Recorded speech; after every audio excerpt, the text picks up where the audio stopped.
Hi, I'm Nick. Welcome to Nick's Fix. 5 reasons untuk tengok Legend of Zhuohua. Zhuohua?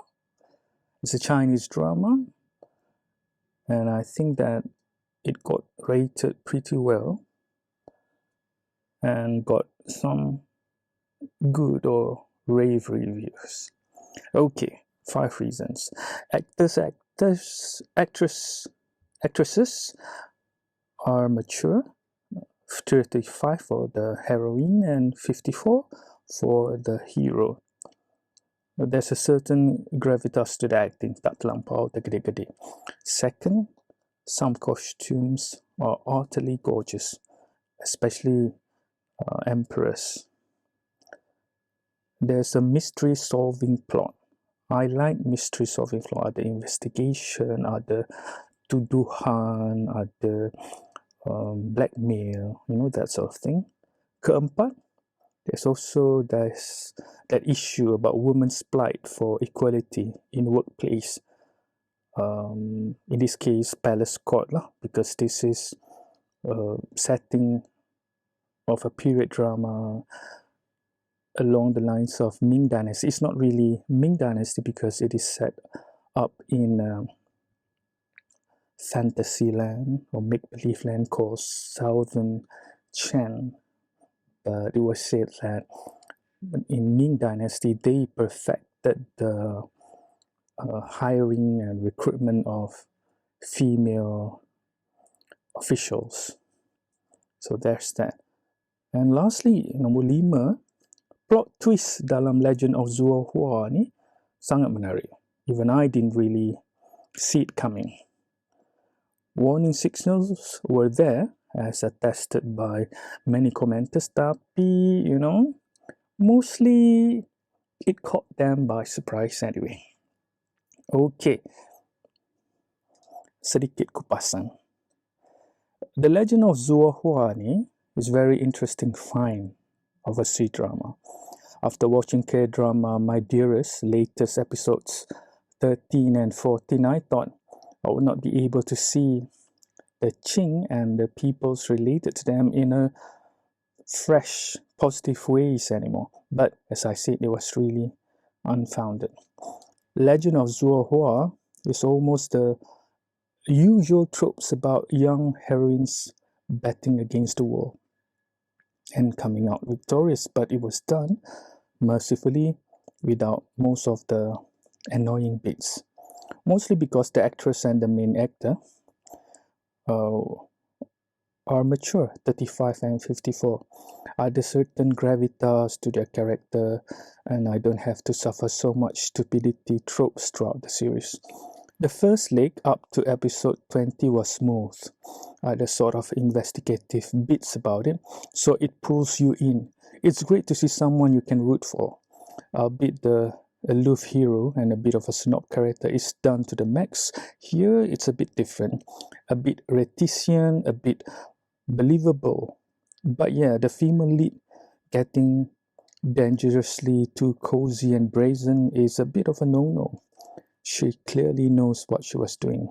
Go do. Haha. Episode 20, we stumble upon the fact that kalau nak report corruption, kena ada cara. To save oneself, kena plan betul-betul. There's a scene where kakak dia, instead of her, married the wealthy macam governor ke ketua, bukan ketua kampung, ketua daerah macam tu, DO. So dia lari ke capital jadi kakak dia, tapi kakak dia memang nak kahwin orang kaya, nak freedom biasa, tapi she married into the wrong kind of guy and family lah. She was abused and everything, and memang lelaki dia tu Zhuang tu memang corrupt. So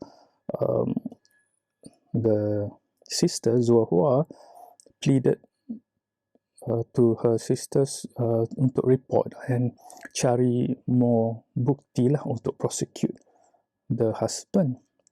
So what she did was quite a twist lah. Mula-mula kakak dia pergi capital, dia berjaya convince mak mertua dia lah, yang dia kata dia akan balas dendam kepada adik dia sebab loyalty dia lies with the mak mertua and her wretched husband that is in jail now. So kakak dia bila sampai kat capital, dia pergi pukul gong. Zaman dulu dia ada sistem pukul gong dan minta audience dengan official ataupun in this case emperor, tapi untuk tu you kena flog, you kena sebat, dalam this case 20 sebatan. So dia kata you kena serious betul-betul lah kalau nak buat tu. And it became quite a twist sebab mula-mula nampak kakak dia tu macam nak kenakan dia, tapi at the end of the day rupa-rupanya dia nak kenakan abang suami dia yang ada dalam court tu, yang juga yang cronyism, corruption sekali lah. From this we learn that corruption ni runs deep. At the end, prisoner tu, Zhuang tu bunuh diri. I tak berapa ingat which one, but I'm referring to how people with power always make their, orang suruhan tu, macai ke balaci tu, to off themselves in stories, making the good sides hilang segala bukti and witness lah. Episode 21 pasal family kaya cuba dapatkan anak kerja kat Ministry Revenue. Even dulu-dulu pun ada cronyism macam ni, something about protection of kin employment or something like that. Father dia katanya siap bayar, and sebab family dia punya prestige tu turun, which is I don't know how turun sebab the family is still rich, tapi the son beritahu lah keadaan sebenar bahawa susah dia nak dapat kerja. Jadi ayah dia bukan saja pull cable, bayar itu inilah untuk dapatkan anak dia kerja. So I mean it's nothing different from what we heard about orang-orang kaya selalu network dan dapatkan anak-anak diorang kerja bagus-bagus. And now I understand cable ni how disruptive it is, how orang-orang biasa yang tak ada cable sangat ni macam task upon facing a mountain to climb. Susah lah, memang susah nak masuk.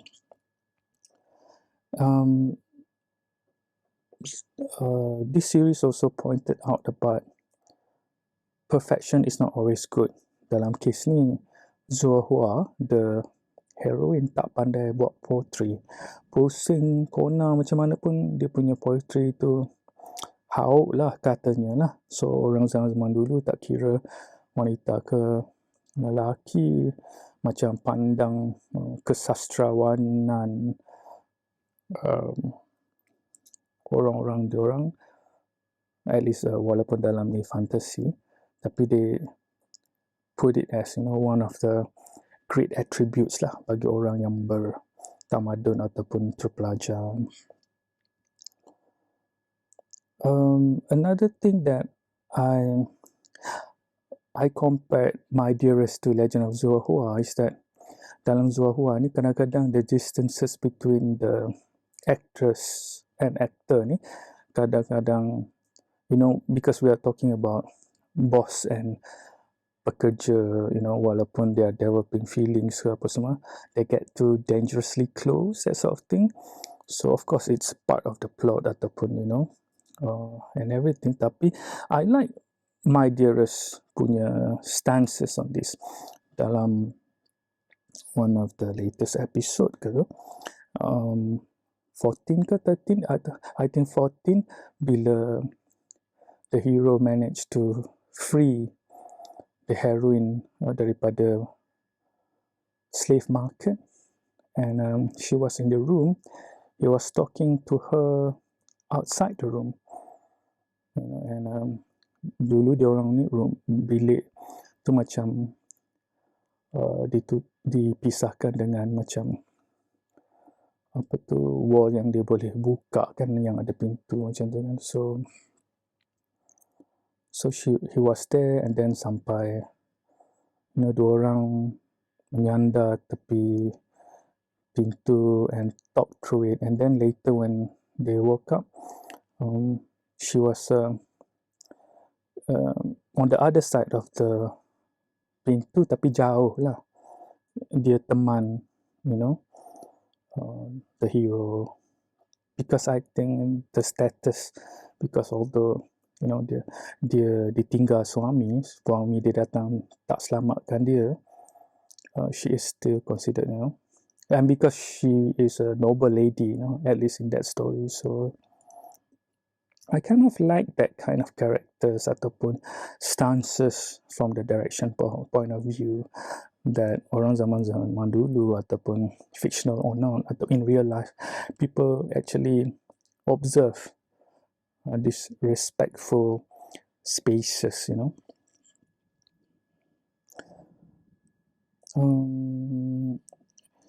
My Dearest depicted pasal how terrible the situation bila musuh menyerang, and I think I was a little bit hang up lah pasal sometimes bila kita tengok C-drama ni, memang kalau jumpa yang nice, fun, fluffy stories are nice, tapi compare that to My Dearest kan, the ravages through colour, through things that can came out of invasion ataupun serangan daripada pihak musuh. Something that actually happened to tanah Melayu dulu juga.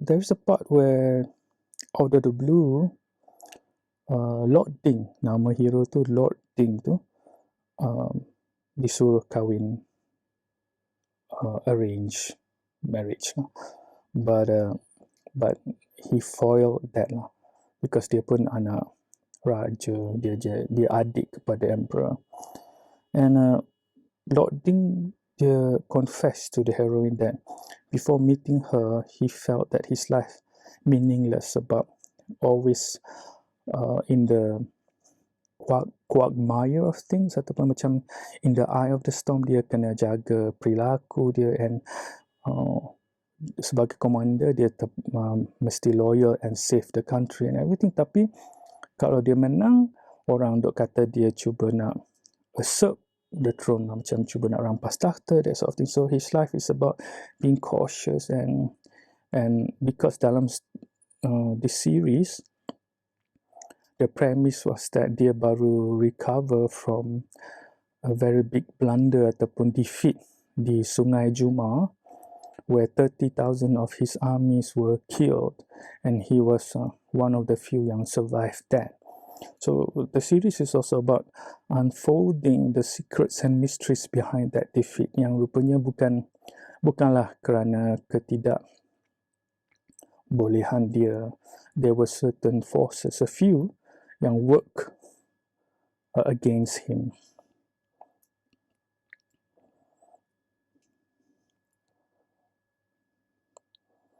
There was another character, Yun, yang lama simpan perasaan kepada Lord Ding, hero tu. She said that there was a childhood sweetheart, tapi Lord Ding shove it aside and kata he thinks of her just like a sister.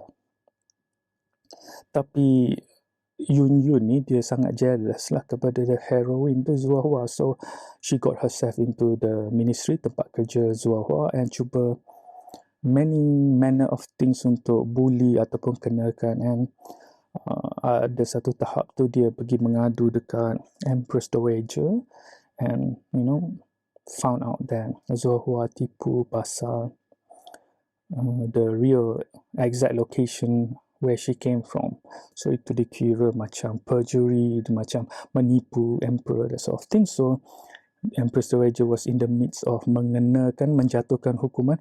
Empress Dowager ni memang orang kata quite a bitch lah. Memang suka hati dia je. Tapi just in time, the Emperor and Lord Ding datang and argued bahawa mereka tahu dah benda ni. And dia kata, compared to Yun Yun yang datang kerja bukannya nak jadi official menyumbang kepada negara sangat, tapi nak berplotting sana sini untuk kenakan orang, untuk untuk tawan hati Lord Ding. So Yun Yun kira give up lah after that.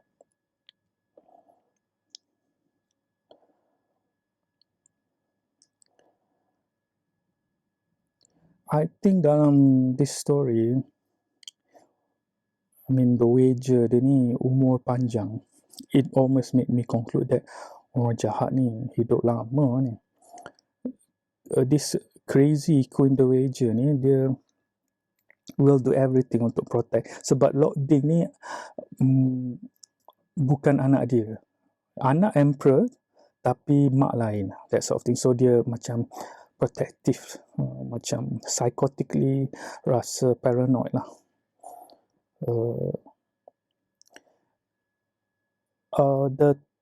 Going into the third quarter of the series, kita dapat few revelation, ada twist unravel. Contohnya the Princess Rauja yang painted or depicted as almost Mother Teresa-ish, which is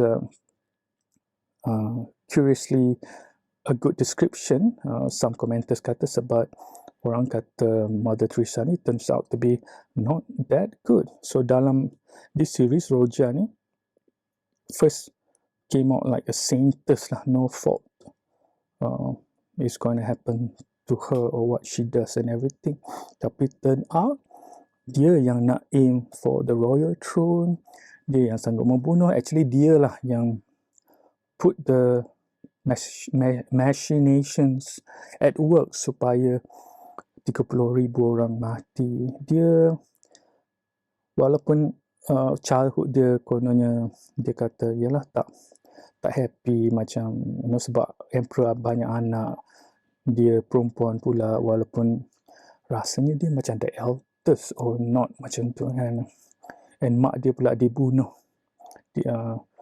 oleh the Empress Dowager. So she is a hurt, a person in pain, tapi she goes beyond than revenge.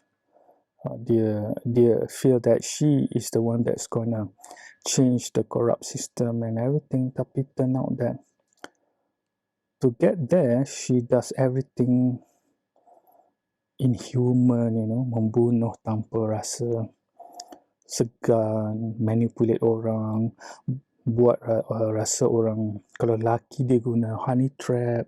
So dalam cerita ni pointed out that yes, kita ada Queen Dowager yang macam haprak punya mother character, and juga supposedly former queen, and macam mana mak tiri dia, almost like Game of Thrones punya apa nama tu, mak tiri kepada Jon Snow kan, yang sampai kesudah rasa macam geram kepada so-called unquote, quote and unquote, anak tiri dia Jon Snow, who turned out to be actually nephew dia, sebab Jon Snow adalah anak kepada Lyanna Stark, adik kepada suami dia. So cerita-cerita macam tu lah nak jadikan cerita. So I think in this story, if I can or if I may, Roja ada slight resemblance to Daenerys, the mother of dragons dalam Game of Thrones. The twist pasal Daenerys ni is always something yang I rasa cannot bring, a little bit lah. I jenis yang memang side, memang on team brand. I actually like that plot twist, but I also macam it made me macam really sit down to think about what really happened. How did Daenerys became the mad woman? Dia marah kepada King's Landing kan, tempat tu sampai dia bunuh semua orang apa semua. Those are innocent people. But there are some of them yang memang, macam, we cannot lah generally say that some of them tu memang tak kisah orang luar buat apa lah. Macam dia orang tak march northward untuk bantu Winterfell masa the Night King and his battalions of zombies serang manusia dan dunia. They were fine in their summary, enclave ataupun, kota King's Landing tu. So I pun rasa adalah juga tak kena dengan orang-orang King's Landing tu. Tapi I also abide by the fact that they are di bawah kuku besi at that time, from the queen yang jahat tu, which I forgot siapa tu. So dalam cerita Legend of Zhuohua ni, walaupun series ni cerita pasal keutuhan, ketekunan dan ambition perempuan di zaman fictional Southern Chen, susah kan nak hidup sebagai perempuan untuk mendapat kerja yang tinggi, berstatus tinggi, that sort of thing. Tapi yang kenakan dia tu juga adalah seorang wanita. So Putri Roja lah, the Princess Roja. So dalam hal ni, it shows that laki ke perempuan bila dah ambitious, tak fikir baik dan betul, boleh jadi macam haprak jugalah. So I think, when you look back at how Roja plan her things, it's very ingenious, evilly ingenious. Macam dia jadikan pusat-pusat charity dia tu sebagai spy centers. They develop the intelligence networks. It's scary to think, and how many men fall under her charm and decided to give their life away. But at the end of the day, she neither love or care for other people but herself. She might say that they care for the world and everything, but it's kind of BS lah. So we started with the story pasal in this fictional Southern Chen punya kingdom. Kalau official wanita, kalau diorang berkahwin kena letak jawatan. Tapi after Zhuohua kerja dan prove herself, the law was amended.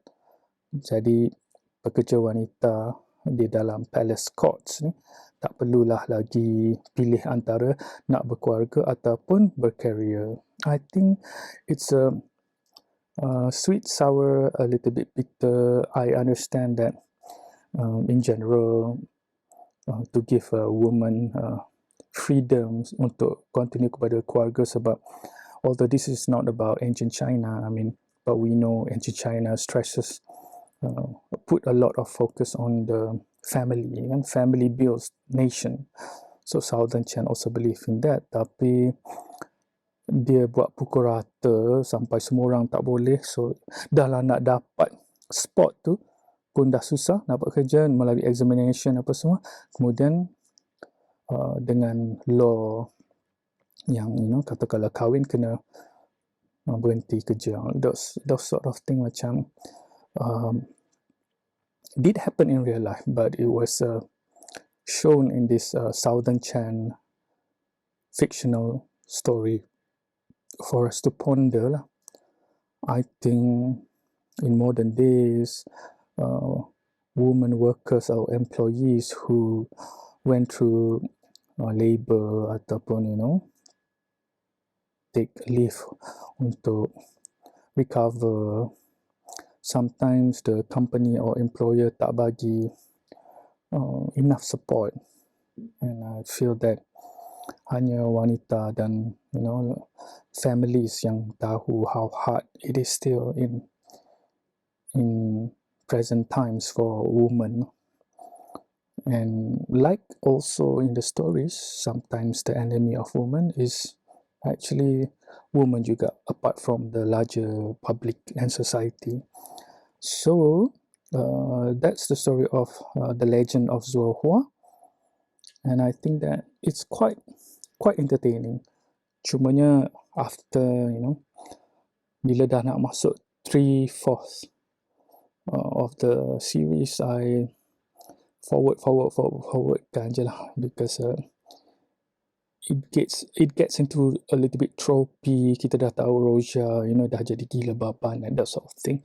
But it is still a noteworthy series that caught me by surprise. I tak sangka lah. I thought that it will be not really to my liking, but it turned out okay. I enjoyed it. Tapi tak boleh lawan short and sweet, wrong carriage, right groom.